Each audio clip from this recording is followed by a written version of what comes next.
So today I'm going to make Bangan Bharta especially for my mother. Of course Anjali is there.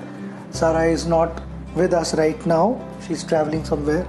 So this one is for my mother and Anjali. Let's hope I get it right.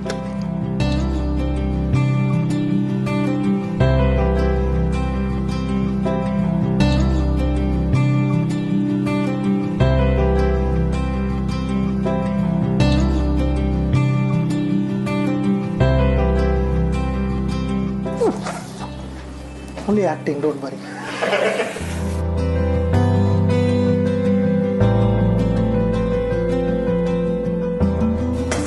Finishing touch is going to be, I'm going to add some cream to it.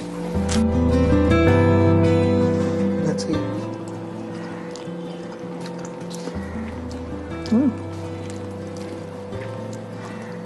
Delicious.